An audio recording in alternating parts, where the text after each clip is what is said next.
Also by Ed Hoare, the chair of Waterfront for All, and Jim Panu, who's a photographer and producer who's worked in over 40 countries and has spent hundreds of hours planning flight plans. Let's see, we're here today to talk about the Billy Bishop Airport, and the conservative strategy over the last 8 years with each of their real estate scandals has been to forge ahead, to hide the details until it's too late to turn around. And we saw this with the Ontario place. If we had known from the beginning that it was going to cost taxpayers $2.2 billion and that Therma had lied about their financial credibility in order to land the contract, we would have stopped it. We were able to stop the Greenbelt scandal because we got the details quickly enough that the government had to backtrack. Fortunately, with the Billy Bishop Airport, there are two studies, one by Ports Toronto and the other by Air Canada, which show that this is a really bad idea to expand the Billy Bishop Airport. It doesn't make financial sense. It's too small. The airport's too small. It's too expensive to do. It's already too congested down there. And the health and noise impacts on the tourism industry in the waterfront would be absolutely devastating. So I'll pass it over to our first speaker, Ed Hoare, who's the chair of Waterfront for All. Hi, thanks very much, Chris. My name is Ed Hoare. I'm a lawyer and a fairly frequent traveler.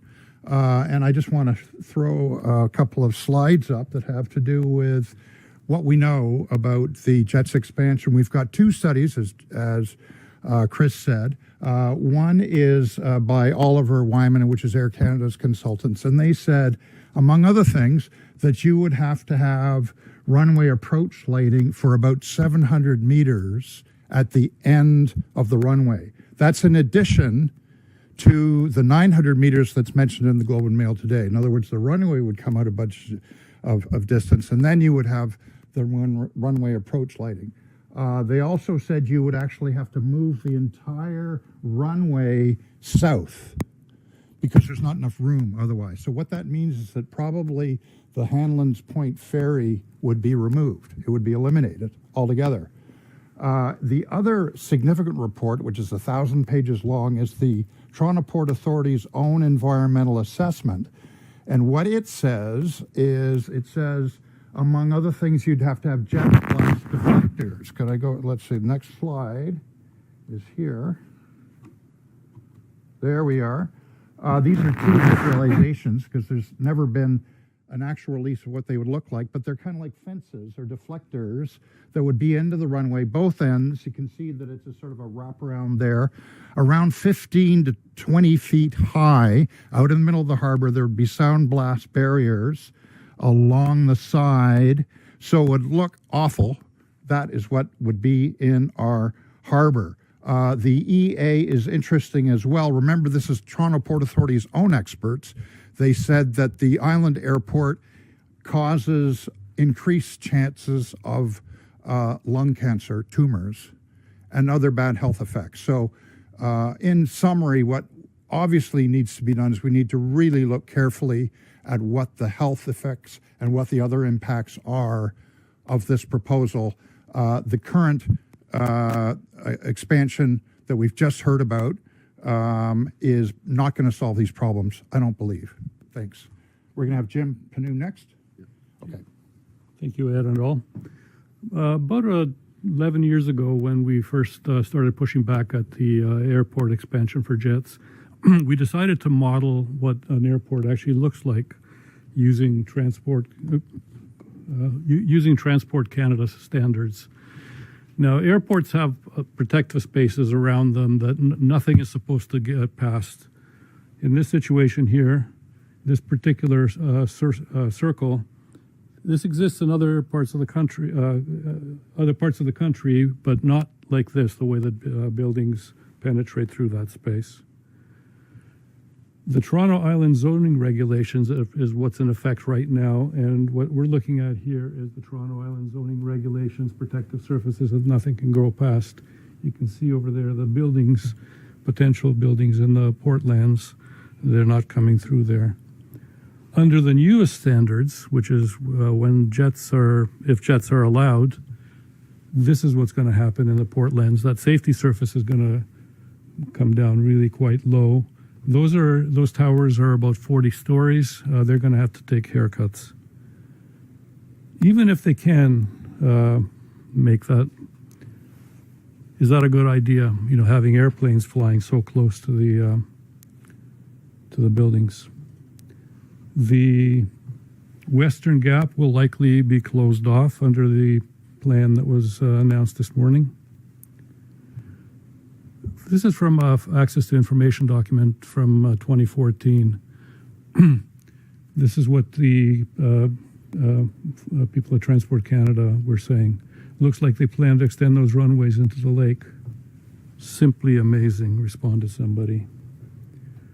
This will likely become very hot potato for us as we collectively have already given exemptions to all segments of aviation. So to have allowed jets back then or to allow now, we would be looking at exemptions that Transport Canada will have to grant. And I'll leave it for Kristen next. Great. Thank you very much. My name is Kristen Wong-Tam. I'm the representative for Toronto Centre.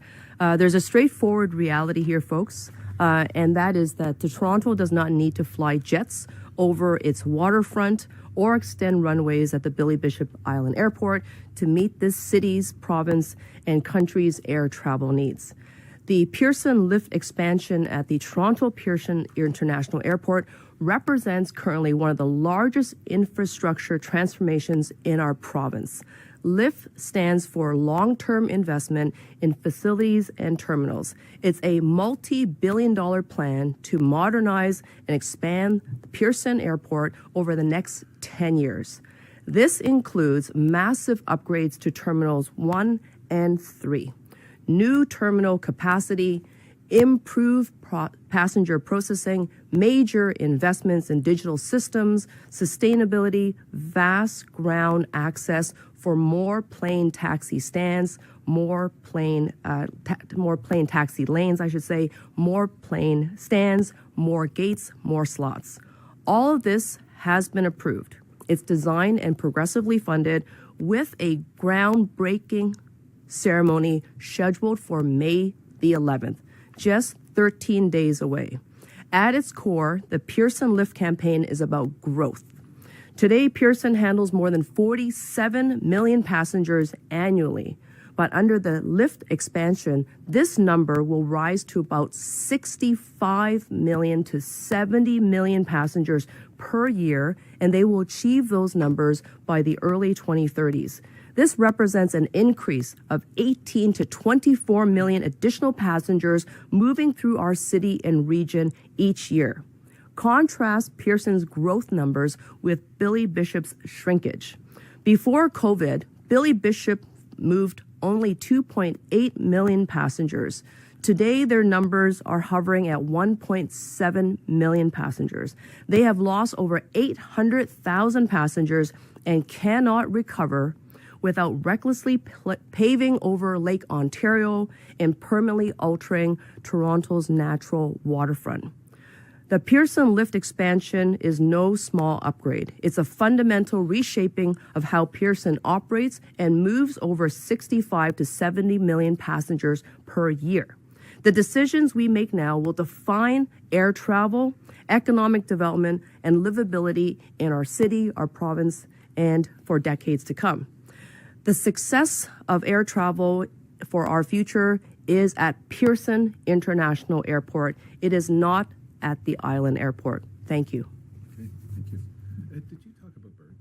I didn't. No? Could you talk about Okay, I'll just talk briefly about birds. I had a slide, which maybe I can bring up. It is the Miracle on the Hudson that people remember. There it is, where what happened is there was a plane that took off in New York. Canada geese went in the intake. Jets have big intakes. And of course, the plane went down in the Hudson, as we all know. There was a famous movie with Tom Hanks. What that tells us, though, is that birds and airplanes, jets, don't go together well. Now, on our waterfront, we have a lot of bird areas. We have Toronto Island, of course. We now have Uquamin-Minising down at the foot of the Don. We have the Leslie Street Spit. We have lots of areas with lots of big birds, and it's inconsistent. So what does it all mean? What will happen? It may mean that those areas have to be paved over, covered in gravel. We don't know. We know they're all in what's called the primary strike zone under Transport Canada regulations. So that's yet another thing that the city and the province and the federal government have to look at really carefully. What are we giving up in return for this expansion? Okay. Thank you so much, everybody. I'll just sum up. So if you look at those two reports, one by Ports Toronto and the other one by Air Canada, the summary is that the Billy Bishop is just too small. It's only 200 acres. The next smallest airport in North America that has jets is 600 acres, and that's San Diego. It's too crowded. Doug Ford wants to bring in another 8 million passengers to the downtown core, to Billy Bishop, not to visit the downtown core, but to actually fly out. And so the traffic, in one of the reports, it talks about with half of that, the estimate for the environmental assessment, they were working with 5 million passengers a year. And they said this would cause a 450% increase in downtown traffic. If you double that, Ford wants to double that from 5 million to 10 million. So what does that mean in terms, is that 1,000%, 900% increase in downtown traffic? There just isn't the room. The Billy Bishop Airport's at the end of a dead-end street, just off of Bathurst. There's just not enough room. He said the reports also say it's too dangerous. Already, the airport, to fly what it has today, is getting exemptions from the safety standards because you're not supposed to be flying major traffic, air traffic, that close to the high-rise buildings along the waterfront. So they've already got exemptions, and they're going to need more exemptions if they're going to bring in jets as well. And it's not safe as well for the people along the waterfront, including the kids at the school, because the environmental assessment says that having that many fumes, having a jet fly by right 200 meters from a school, every 2.5 minutes, that the pollution from that is going to cause lung cancers, it's going to cause lesions. We already have a pocket of cancers in one of the co-ops nearby. So the question is, why are we even discussing this? Why is this even coming up? Why did Ford make this announcement? Why has he introduced legislation to seize the control of the Toronto Islands? And you've got to follow the money. So in 2015, Newport bought the Billy Bishop terminal from Porter. And it turned out to be a really bad deal because a couple of years later, they're suing Porter to try to get back $120 million. Today, their air traffic is down by 30%. So Newport, which is one of the big investments for Newport, is JP Morgan. JP Morgan is losing money on this investment in the airport. If they have a massive expansion of the airport, and the government, we as taxpayers provide billions of dollars to expand it, then they can make a profit off their investment in the terminal. But we will be losing the 28 million visitors in the downtown core along the waterfront. Toronto waterfront is Canada's #1 tourist destination. 28 million visitors a year, about $20 billion in economic activity. And that would be lost or be certainly hampered if you have a jet flying by every 2.5 minutes and you can't listen to a concert or can't hear a concert at the Budweiser stage or Harbourfront or at the Music Garden. So this is a really, really bad idea. We're fortunate to have these two reports because they show just how bad this idea is, and we've got to push Doug Ford to back off on it. And our leverage point is the federal government because airports are federally regulated.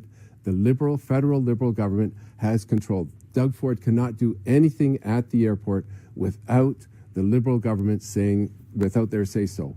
So we need to put pressure on the liberal MPs in Toronto and on the federal liberal government because they are the ones who can stop it. They can save the islands. They can save the Little Norway Park. They can save the kids at that school. They can save our downtown Toronto waterfront. So that's where the pressure needs to go. And we'll open up to questions. I wonder, you both underlined that the popularity of the airport has gone down, I think, by 30%. Isn't that a problem? How do you fix that? Should you fix it? Like, isn't that a problem long term for the airport? Well, it's not our responsibility to fix that. It's not the taxpayers of Toronto. So the question is, should Ontario taxpayers, put billions of dollars into the expansion of the Billy Bishop Airport when it's not safe, it's too small, it doesn't make sense, but it would be good for Newport's and JP Morgan's investment. if it's to benefit them, to put billions of our tax dollars into that, I don't think we should be doing it. This would be another boondoggle on the waterfront. The Toronto Port Authority has talked about what's happening at the islands, and it said recently that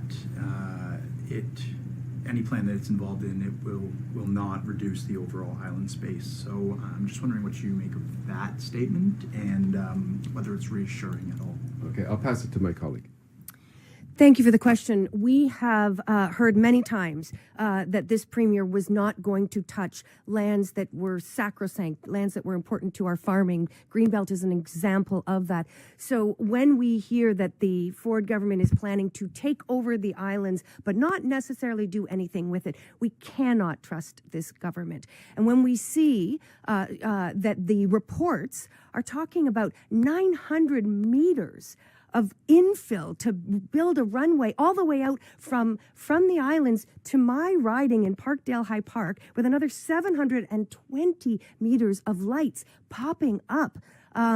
We have to say no to this. And we don't know yet if they are going to use any part of the island. But what we do know is that the project as it is will affect rowing clubs, yachting clubs, boating clubs, paddling clubs, the folks who use the Martin Goodman Trail, children who are on the beach. Can you imagine if there's a situation where we have the Miracle on the Hudson and birds, the 100,000 birds on that center island, fly into a jet and crash, God forbid, onto the beach or onto the water right next to those families?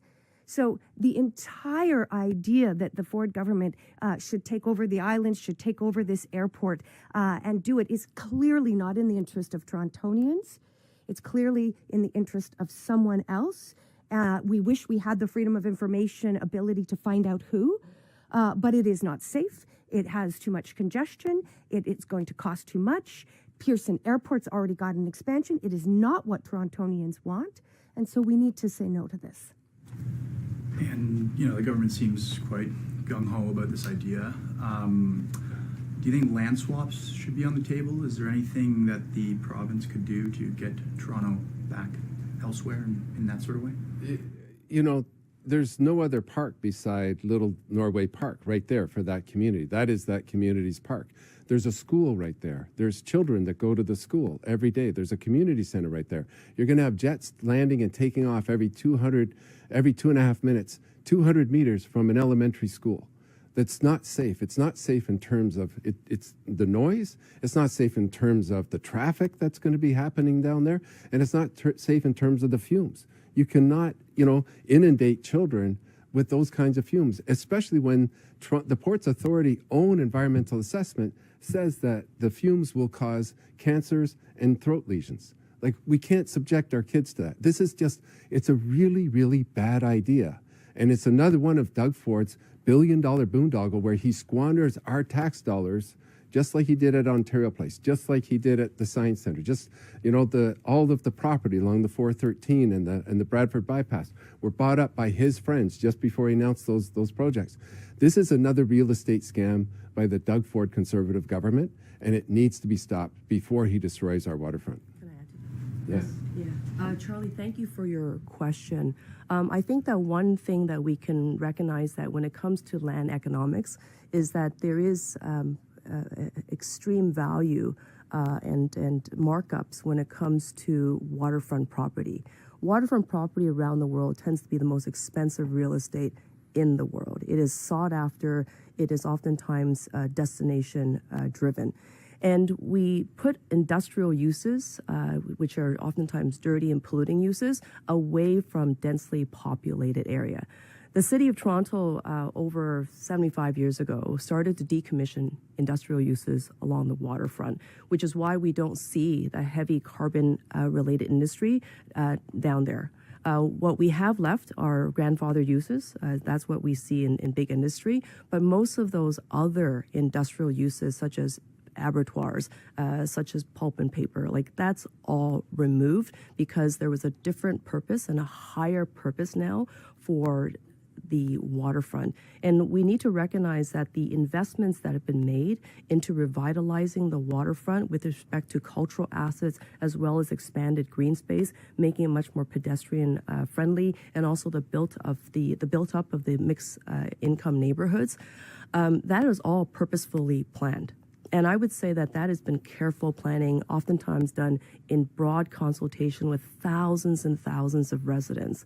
So what Doug Ford is proposing for the waterfront is a revert, is going back to heavy industrial polluting uses. And there is no need, especially since I've clearly laid out that Pearson International Airport has a project that's ready to go, that they're breaking ground on in less than 2 weeks. I wouldn't be surprised. I would not be surprised if Doug Ford is at the groundbreaking for that the new terminal space and all the investments that are going there. So the question here is, who has the Premier been talking to, and why is he not making this available to all of us?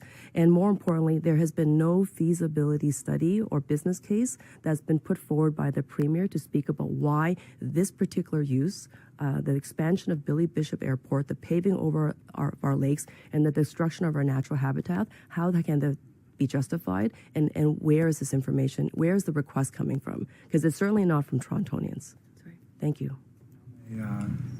Geographically nearby note, at Ontario Place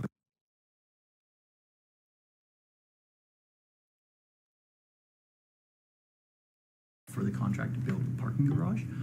In documents that they got, there was described as within the optional scope of the parking garage project for a massive digital media wall, so of 700 square meters of LED screens. So, essentially a digital billboard about the size of 1.5 basketball courts could be a part of the parking garage at Ontario Place. Just wondering what any of you make of that potential addition.